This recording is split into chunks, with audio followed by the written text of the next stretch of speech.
여야 신임 원내대표가 오전에 이어서 오후에 다시 한자리에 모였습니다. 오전에는 빈손 회동으로 끝났습니다. 국무총리 인준 본회의와 장관 후보 청문 보고서 채택 문제로 여야의 의견이 엇갈리고 있습니다. 접점을 찾을 수 있을까요? 네, 그런가 하면 청와대가 국회에 장관 후보자 청문 보고서를 14일까지 재송부해달라고 요청했습니다. 전국에 어떤 영향을 미칠지 율사 두 분과 함께 짚어보겠습니다. 조상호 더불어민주당 전 상근부대변인, 윤기찬 국민의힘 법률위 부위원장 나오셨습니다. 어서 오십시오. 네, 안녕하세요. 일단 앞서 저희가 속보로도 전해드렸고 생중계로도 전해드렸는데 여야 원내대표가 일단 오전에 이어서 오후에 또 만났습니다. 네. 그 김부겸 총리 후보자 인준 동의와 관련해서 본회의를 열어야 되니까 네. 그 부분에 좀 접점을 찾는 것 같은데 아직 의견차가 큰 상황인 거죠? 아무래도 지금 김부겸 총리 후보자보다는 지금 3명의 장관 후보자들의 이제 어떤 그 임명 여부와 관련해 가지고 의견차가 있는 것 같고요. 네. 이제 당장 이제 눈앞에 닥친 문제는 인사청문 경과보고서 채택에 관한 문제인데 그 부분 관련해 가지고 당연히 이제 여당 쪽 입장에서는 채택을 해주자는 입장이고 야당은 채택할 수 없다 입장이거든요. 그러니까 양측의 입장을 조율한다면 적격 부적격 의견을 같이 달아서 채택하는 것도 그렇게 나쁘지는 않은 것 같거든요. 그 부분에 관해서 의견을 다 제시하고 최종적으로 어차피 인사권자 이게 지금 장관 같은 경우는 따로 국회 동의는 필요가 없습니다. 그렇기 때문에 최종적으로 인사권자의 판단에 맡기고 인사권자인 대통령께서 예를 들면 국민의 여론을 받아서 충분히 심사숙고하고 고려한 끝에 결정한다고 하면 그 부분에 대해서는 국회는 역할을 다한 게 아닌가 그렇게 생각하거든요. 그래서 그 부분에 대해서 좀 과거 사례들도 서로 간의 의견 충돌이 있으면 그렇게 같이 의견을 부기해서 채택된 사례들이 있으니까 그 부분 좀 참고해서 좀 진행하면 되지 않을까 싶습니다. 어떤 말씀 해주실까요? 어쨌든 김부겸 총리 후보자의 인준안이 중요하죠. 왜냐하면 이게 국회 권한이 있기 때문에 인준권이라는. 그리고 이제 인사청문 특위의 위원장이 야당의 서병수 의원입니다. 그러니까 야당의 그 인사청문 특위에서 심사 보고서가 일단 의결이 돼야 되고 그리고 나서 이제 국회 본회의에 이게 부의가 되거든요. 물론 의결되지 않게 되면 이제 의장이 직권 부의도 할 수 있지만 네. 모양새가 좋지 않기 때문에 아마 그 사전 과정 때문에 국회의장이 불러서 얘기하는 것 같은데. 장기적으로 보면 김부겸 총리 후보자의 경우에는 아마 인준에 부의돼서 인준안이 통과될 것 같은데 그 부분에 대한 걱정보다는 저는 장관 후보자 3인에 대한 대통령께서 뭐 특별한 문제 없다는 식의 말씀 주셨지만 예. 그다음에 재송부 요청도 했지만 사실 국회에서 권한 행사를 어느 정도 해야 된다고 봅니다. 변호사님 말씀처럼 거기에 의견을 각 달아서 하는 것도 좋지만 여당이 그중에서 정말 부적격한 인사에 대해서는 관례나 예상을 깨고 부적격 의견을 변기하든지 이렇게 여야가 합의해서 그 정도의 국회 인사검증, 그러니까 인사청문회 실질적인 어떤 권한 행사를 하는 이 정도의 국회 기능을 좀 회복했으면 좋겠다. 그래서 그 부분에 대한 기대가 있는데 거기에 대한 야당의 어떤 뭐 촉구로 보시면 될 것 같고요. 물론 여당이 이 부분에 대해서 받아들이지 않는다면 어쩔 수 없지만 저는 대통령께서 예를 들어서 지금 재송부 요청을 한 것은 지명 처리를 하지 않겠다는 의사 표시지. 네. 자진 사퇴 내지 여당 보고 의견을 어떤 가이드를 준 것은 아니다 이렇게 생각을 합니다. 그러니까 본인이 그 검증에 특별한 문제가 없다라고 하신 마당에 자진 사퇴 또는 여당의 어떤 적극적인 의견 표명 이 정도의 공간은 열려 있다 저는 이렇게 생각합니다. 네. 지금 오늘 속보로 나온 내용이라 이것에 어떤 의미가 담겼는지를 변호사님께 좀 여쭤볼게요. 지금 인사청문회법을 보면 네. 인사청문 보고서 채택 시한이 넘어갈 경우에 대통령이 재송부를 요청을 할 수 있지 않습니까? 네, 국회에. 근데 그 그렇습니다. 기간이 10일 안에서 재송부 요청 기간을 설정을 할 수가 있습니다. 그런데 오늘이 11일이니까 네. 10일 기간을 하면 그 5월 후반부가 될 거지 않습니까? 그런데 앞서 속보를 놓고 보면 14일까지 재송부를 해달라고 네. 요청을 했거든요. 어떤 의미가 담겨 있을까요? 통상적으로 이제 10일 이내인데요. 10일 이내인데 관례상으로 보면 10일이라 그래서 10일을 다 주는 경우는 없고요. 제가 기억하기로는 가장 길었던 정도가 한 6일 정도고요. 짧은 경우에는 2일, 그러니까 31일에서 11월 31일에 보내서 1월 1일까지 동의해달라 이렇게 요구한 경우들도 있습니다. 그러니까 그 자체에 큰 의미가 있다기보다 이번 주 중에 결정을 해주시면 채택을 해서 보내주면 주말에 숙고해서 주말에 한 이제 이틀 정도의 시간이 있으니까요. 이제 대통령의 시간으로 충분히 숙고를 한 다음에 최종적으로 결정을 하겠다. 그 정도의 의사표시로 저희는 보이거든요. 그러니까 특별히 이게 4일이 짧은 거 아니냐. 제가 관례를 보면 그렇게 짧은 기간은 아니라는 거고요. 그다음에 그 부분이 뭐 압박을 하기 위해서 넣었다기보다 그냥 아주 일상적이고 통상적인 수준이라고 저는 생각이 됩니다. 그리고 아까 윤기천 변호사님께서 말씀을 하셨잖아요. 그 뭐 검증 실패 아니라는 그 대통령이 그 4주년 기자회견에서의 말씀을 네. 마치 이제 검증에 문제가 없다. 그러니까 임명 강행하겠다. 이렇게 뭐 야당이 해석하실 수도 있겠죠. 근데 저는 그렇다기보다 이번에 문제된 인사들의 그러니까 제가 볼 때 박준영 후보자의 경우에는 그렇게 SNS 그 부인의 SNS의 그 사진까지는 아마 검증이 안 되지 않았나 싶어요. 근데 특별히 전체적으로 보면 문제가 우리가 얘기하는 이른바 5대 기준에 그중에 뭐 2가지를 더 더해서 이른바 인사검증 7대 기준이라는 걸 문재인 정부가 이번에 출범할 때 제시한 게 있거든요. 거기에 해당되는 경우는 아니라고 저는 보입니다. 왜냐하면 뭐 위장전입 문제도 사실은 처음에는 위장전입 전체를 얘기했다가 이게 이제 너무 이제 사례가 많게 되니까 나중에 얘기한 게 접점을 찾은 게 인사청문회가 도입된 이후에 위장전입을 이제 검토해 보겠다는 거였거든요. 근데 이번에 그 임혜수 후보자의 경우에도 그 위장전입 문제는 다 그 이전의 문제인 것으로 보이고요. 그다음에 그 외에 뭐 탈세라든가 병역이라든가 뭐 성범죄라든가 기타 그런 출대 기준에 위반하는 것이 과연 있는가? 약간 어떻게 보면 센세이셔널하고 좀 자극적일 수는 있지만 그 정도가 장관 그 수행에 부적격한 사유인가? 그 부분에 대해서는 일단은 아니라고 검증팀에서는 판단을 했다는 것으로 보입니다. 그렇지만 여전히 임명을 할지 여부는 최종적으로 국민이 어떻게 받아들이시느냐 그 부분이겠죠. 그래서 대통령께서도 청와대에서만 검증을 하는 게 아니고 국회와 국민 여론이 함께 검증을 하는 것이다. 그런 말씀을 하셨거든요, 이번에. 그래서 그런 부분까지 아울러 고려해서 판단하지 않을까 싶습니다. 예. 근데 이제 뭐 개별적인 말씀이지만 임혜수 후보자의 경우에도 사실은 좀 문제가 있는 거예요. 왜냐하면 그러니까 외유성 출장을 말씀 주셨는데 공금 갖고 가가지고 가족의 비용을 일부 댔다 하더라도 사실 공유하는 그러니까 숙박이나 이런 거 공유하거든요. 그리고 출장 목적 달성에 상당히 지장이 있던 거고 4줄짜리 보고서만 냈다는 거죠. 그래서 이 부분이 좀 문제가 있는 것이고 결론적으로 그분은 또 전문성에 대한 이제 과학계 내에서 문제제기가 있다고 들었어요. 그러니까 이분이 가장 큰 문제가 되는 거고 박준영 후보자의 경우는 사실은 내부 평가는 되게 좋다고 저도 들었거든요. 상당히 청렴했다 이렇게 들었는데 문제는 본인 스스로가 외교적 이삿짐을 갖고 들어왔던 1250점의 그 도자기에 대해서 문제의식을 아직까지 못 느끼고 있다는 겁니다. 그 청문회 과정에서 보면. 근데 사실은 그것은 만약에 그런 사용 목적이나 도입 목적이 왜곡됐다면 그럼 사실은 이제 관세법 위반의 여지도 있는 거라서 그것이 실대 5대 기준 갖고만 판단할 것은 아니고 만약에 위법의 소지가 있다면 거기에 대해서 분명히 본인이 공직자로서 입장을 표명을 했어야 되는데 그것이 부족한 태도가 조금 문제가 있다. 그래서 두 분에 대한 판단은 대통령께서 좀 심사숙고해야 되지 않을까라는 생각을 합니다. 이런 상황에서 나온 그 이상민 의원의 발언은 어떻게 보셨어요? 그 여당이 당이잖아요. 예. 그러면 당내에는 굉장히 다양한 목소리가 있을 수 있습니다. 만약에 모든 그 174명의 국회의원이 똑같은 목소리를 내는 거라면 이거는 민주주의가 아니죠. 그러니까 굉장히 민주적인 정당에서 일상적으로 볼 수 있는 그 모습들이고요. 그래서 그런 충분한 논의 끝에 당내 구성원들의 다양한 얘기를 듣고 그 부분에 대해서 최종적으로 지도부가 의견을 결정할 겁니다.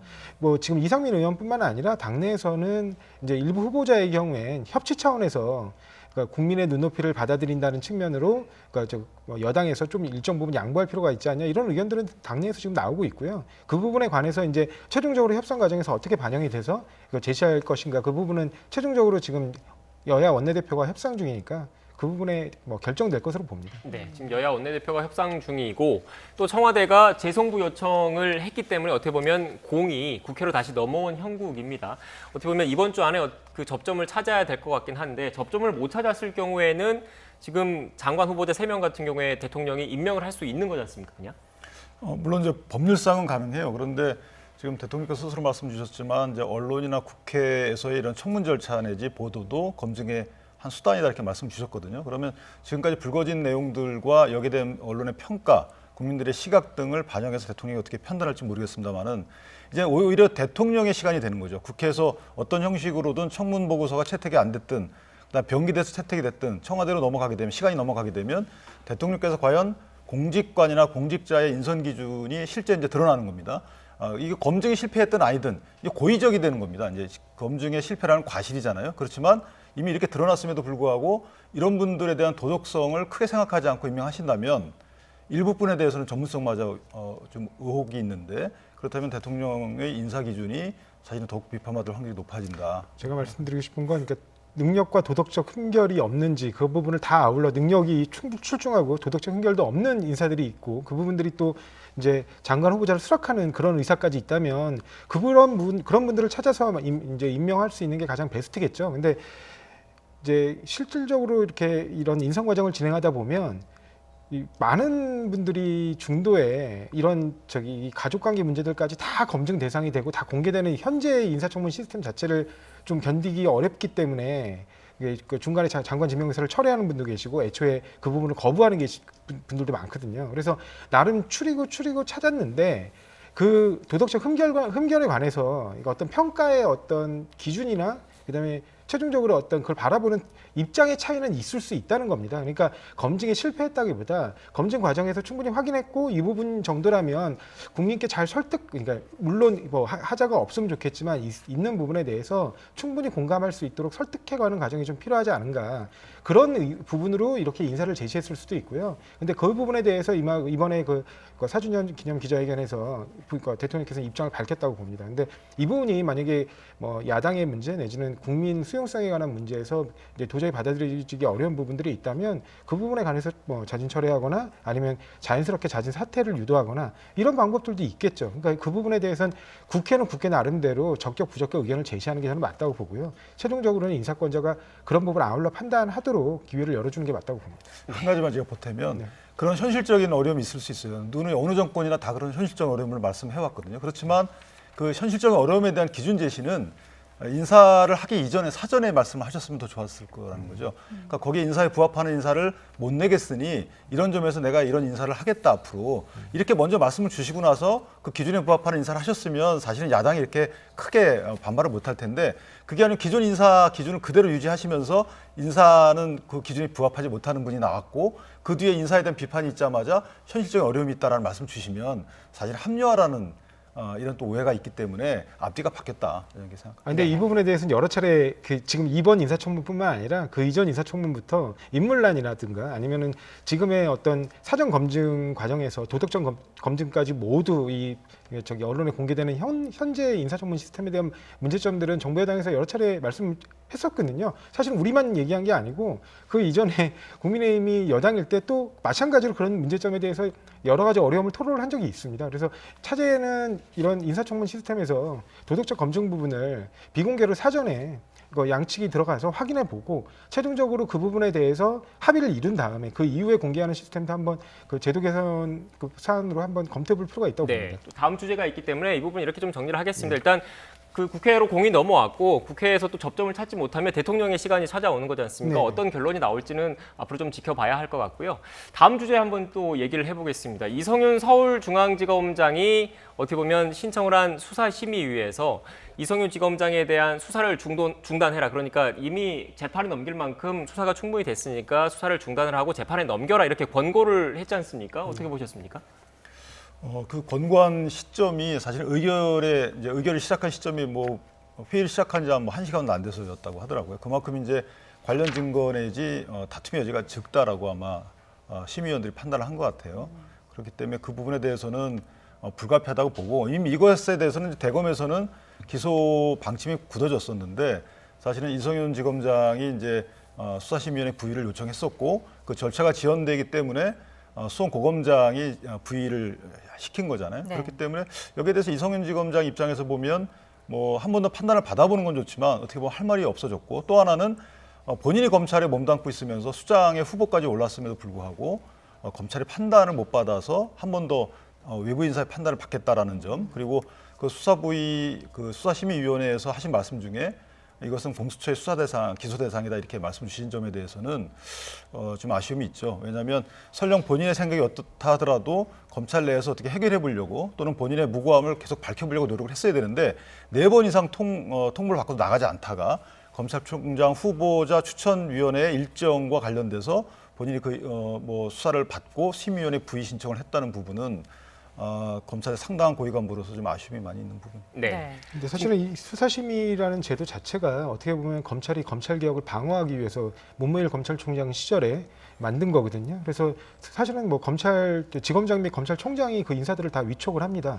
저는 이런 절차나 제도가 왜 있는지를 모르겠고요.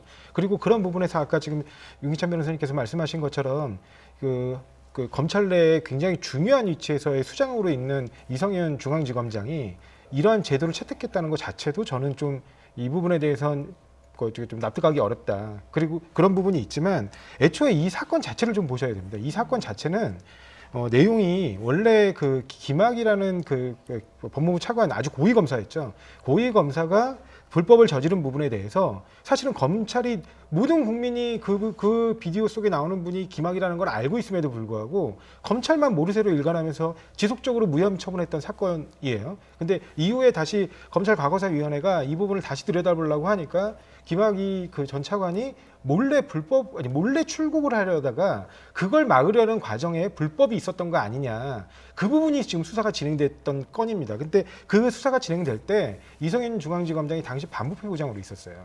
그러면 지휘 라인이거든요. 그러니까 일선 검사들이 지휘하는 방향과 맞지 않으면 본인의 의견을 개진하고 자기가 가진 권한 범위 내에서 지휘할 수 있는 겁니다. 근데 이거를 지휘 방향과 수사팀의 방향이 맞지 않다고 해서 수사를 방해했다, 직권남용이다. 그렇게 하면 지금 검찰 내에서 지휘부와 일선 수사팀의 의견이 다른 것들은 전부 다 직권남용으로 해석될 수도 있어요. 이거는 굉장히 보면 위험한 지금 검찰 해석이거든요. 근데 이런 부분들이 왜 벌어졌느냐? 사실은 그 이성윤 중앙지검장이 검찰총장 징계에 찬성했으면 그러니까 반대했으면 이런 일이 벌어졌을까요? 왜냐하면 최초의 수사팀이 이 수사가 제대로 진행되지 않았어요. 그러니까 그 당시에 그 윤석열 전 검찰총장이 마정방하고 나가면서 수사팀을 바꿔버렸습니다. 자기가 가장 신뢰하는 수사팀에 바꿨어요. 이런 부분들 자체가 검찰권 남용이라는 겁니다. 그러니까 수사의 필요성이 과연 있는 사건이냐? 국민들 모두가 공분을 느끼고 있는 사건을 그 수사했다는 이유로 또다시 불이익을 주는 걸 적절하게 지휘부로서 통제했던 게 이게 어떻게 이걸 직권남용이라고 만약에 판단한다고 하면 앞으로 국민들의 관점에서 일선 수사검사들의 어떤 검찰권 남용 행위를 통제하는 것 전체를 다 직권남용으로 몰아가겠다는 거거든요. 이거 굉장히 위험한 방식이고 네. 이런 부분들이 왜 지금 수사 대상이 되는지 저는 그 자체를 좀 이해하지 네, 못해요. 지금 말씀하신 내용 같은 경우에는 어떻게 보면 이성윤 중앙지검장의 반박 논리를 지금 그대로 설명을 해주셨는데 지금 또 어떻게 보면 검찰 입장에서는 이 수사심의위원회 조금 전 그래프를 다시 한번 띄워주시면 이 수사심의위원회라는 게 외부의 전문가들이 참여해서 양측의 입장을 들은 뒤에 이것에 대해서 어떻게 생각하는지를 판단하는 거지 않습니까? 근데 거기에서 지금 보시는 것처럼 재판에 넘겨야 한다는 기소 권고 의견이 8명으로 과반을 넘겨서 많았다는 거는 외부인이 봤을 때는 검찰의 논리가 조금 더 설득력 있게 받아들여졌다 이렇게 봐야 되는 겁니까? 뭐 그렇게 봐야 되는 것 같고요. 지금 등장하는 인물들이 전부 다 지금 이규원 검사라고 현재 검사예요. 그러니까 일반 민간인에 대해서 검찰이 이렇게 수사를 뭐 하는 부분은 아니거든요. 문제가 된 것은 2019년도에 대통령께서 김학의 재조사를 지시를 하고 나서 불과 4, 5일 만에 이렇게 이제 원래 긴급 출금을 할 수 없는 대상을 상대로 해서 긴급 출금을 했던 것이죠. 사건 번호도 허위로 기재하고 그다음에 승인 요청서 부분도 문제가 있는 거고 동부지검장이 요청을 한 게 아니고 사실은 기관장 명의로 해야 되는데 불구하고 검사 개인 명의로 했던 부분이고 자 이런 부분에 대해서 문제 제기를 하는 것인데 이성윤 지검장의 혐의만 놓고 보면 사실 그 당시에 안양지청에서 이규영 검사의 검사 비위 적발 보고서를 이제 보고한 거예요. 그랬더니 이분이 민간인이 아닌 검사거든요. 공직자예요. 깐깐하게 봐야 되겠죠. 엄격하게. 그런데 여기에 대해서 이제 반부패 부장이었던 이성윤 지검장이 수사를 이제 하지 못하겠다 이런 혐의거든요. 이 부분은 직권남용이라는 것은 말씀 주셨지만 내 결제 라인, 내 지휘권 라인에 있다 하더라도 그 목적이 불순하다면 사실 직권남용이 성립하는 것이거든요. 그렇기 때문에 이것이 진짜 본인이 검토해가지고 이규영 검사가 죄가 되지 않는다라고 판단해서 지휘했다면 거기에 대한 말씀처럼 뭐 문무일 총장의 승인을 받아서 했다고 하더라도 문무일 총장이 처벌받은 받았지 이성윤 지검장이 무혐의가 될 수는 없는 것이거든요. 그래서 이 부분에 대한 뭐 법정에서 공방이 있겠지만 추후에 이미 이제 두 분에 대해서는 이규영 검사는 기소가 돼서 5월 초에 첫 재판을 받았단 말이죠. 네. 그렇기 때문에 이것을 만약에 문제 없는 것으로 보는 것이 더 국민적 시각에서 문제가 있다.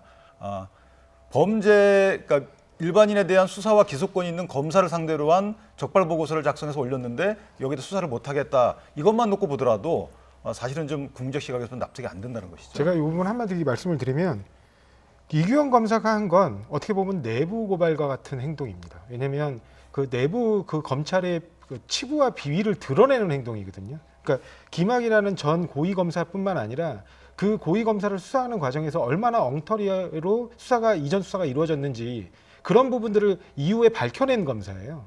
그러니까 그 부분 관련해서 조직이 조직적으로 이거를 불이익을 주는 거다. 그렇게 해석할 수밖에 없고요. 수사심의 아까 지금 말씀하신 것처럼 외부위원들이라고는 하지만 그 외부위원들이 다 누구죠? 결국에는 지금의 검찰 지휘부인 검사장, 지검장하고 그러니까 검찰총장이 다 위촉한 인사들이에요. 그런 사람들이 그러면 검찰 지휘부와 다른 판단을 내릴까요? 우리 사회 기득권층을 거의 대변하고 있는 듯한 판단을 지금 계속 내리고 있거든요. 그러니까 그런 부분들을 보려할 때 이 지금 수사심의 판단만으로 이성윤 중앙지검장의 저 행동이 과연 그러니까 처벌할 행동인가? 과연 그러니까 일부 사소한 법 위반이 있다 하더라도 네. 그리고 그게 중대한 범죄인가? 저는 좀 의문이 있습니다. 근데 그 하나 바로잡아야 될 것이 이제 수사심의위원회의 풀은 한 150명, 200명 되는데 거기엔 법학교수 변호사들 상당히 이제 뭐 어떤 특정한 성향 있는 분들을 하는 것이 아니고 그런 풀을 만들어 놓고 이런 현안이 있을 때는 현안 위원회를 만들잖아요. 무작위 추첨을 통해서. 그러니까 어떤 분이 들어올지 모르는 겁니다. 거기에 이제 15명 정도를 만드는데 그렇기 때문에 이분들이 검찰의 시각을 무조건 옹호하는 성향이 있는 분들로 채워질 수 있다. 물론 무작위로 그렇게 가능할 수는 있어도 사실은 그렇게 단정하는 건 좀 어렵지 않나요? 근데 제가 말씀드리고 싶은 예를 들면 국민참여재판 변호사님이시니까 아시겠지만 국민참여재판 같은 경우는 그 배심원단을 우리가 구성할 때 아주 그냥 일반인 무작위로 뽑습니다. 근데 이 부분은 사실은 가이드라인 자체를 다 그러니까 검찰 지휘부가 결정해놓고 거기서 위원을 위촉하는 방식이거든요. 그러니까 그런 부분에서의 신뢰성을 얘기하는 것이고 정말 국민들 일반의 뜻이 어떤지를 묻고 싶은 거라면 그냥 무작위로 뽑아야죠. 근데 하나만 더 말씀드리면 이것이 추미애 장관이 계실 때는 이런 외부적 합리적 의사결정을 위한 이런 외부적 위원회를 많이 활용해라라고 그 당시에 또 거꾸로였거든요. 그 당시에는 어떻게 보면 대검 간부들의 어떤 대정부 수사 부분이 강화되니까 외부의 시각을 좀 반영해달라고 이렇게 했었던 걸 감안한다면 성향을 논하는 것은 조금 안 맞지 않나. 네, 알겠습니다. 일단 뭐 수사심의위원회 권고가 말 그대로 권고입니다. 그래서 검찰이 기소할지 여부에 대해서는 뭐 강제력은 없지만 기소할 가능성도 있다라는 이런 언론 보도도 나오고 있습니다. 만약에 기소가 돼서 재판에 넘겨진다면 또 두 분의 이렇게 입장 차이가 다르듯이 법정에서 치열한 법정 공방이 벌어지지 않을까 싶습니다. 지금까지 조상호 더불어민주당 전 상근 부대변인 그리고 윤기찬 국민의힘 법률위 부위원장과 함께 이야기 나눴습니다. 오늘 말씀 고맙습니다.